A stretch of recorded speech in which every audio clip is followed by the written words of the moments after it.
Even from the perspective of someone who's come under enemy fire, it's clear to me that not all of the biggest threats we'll face over the next 30 years will take the shape of a weapons attack. The truth is, climate change is real. Climate change is here, and we can't ignore it any longer. The Midwest is flooding. The West Coast is burning. Coastlines are sinking while the temperature is soaring. And worldwide, instability is rising and farmland keeps dying. This is not just a partisan squabble. At the strategic level, this is a national security threat, something that military leaders and President Trump's own intelligence officials admit, as terrorist groups like ISIS and Boko Haram use drought to solidify their power in Syria and Nigeria, as storms ravage our military bases and rising sea levels threaten to swallow 100 more American military bases. Tell me that won't impact troop readiness. At the tactical level, when I served in Iraq during Operation Iraqi Freedom, 50% of all casualties that occurred during convoy operations.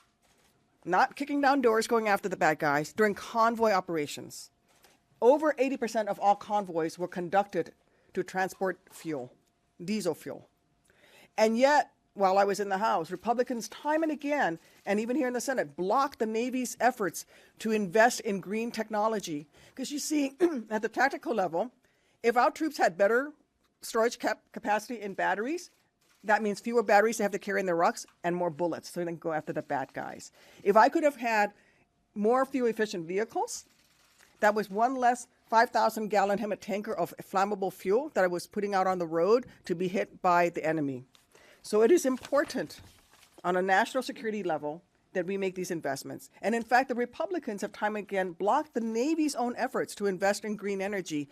Secretary Ray Mabus, the former Secretary of the Navy, actually ran an entire naval training exercise where every vehicle operated on a biodiesel, a biofuel blend. And yet they were stopped in their tracks from doing more. Look, tell me that it won't make it harder for our service members to do their job or get the training they need to protect the people we love if we don't make these investments. I know that Donald Trump never deigned to put on the uniform. Bone spurs didn't stop me from serving. So let me clear something up for him.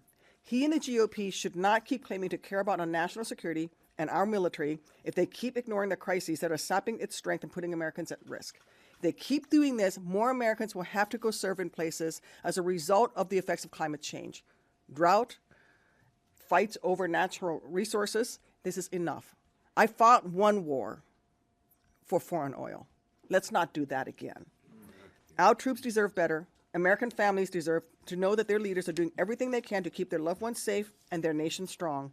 And that's one reason why this work is so incredibly important and why I'm so glad to join my colleagues here today to announce a special committee. And with that, I am so pleased to introduce my colleague, Senator Smith.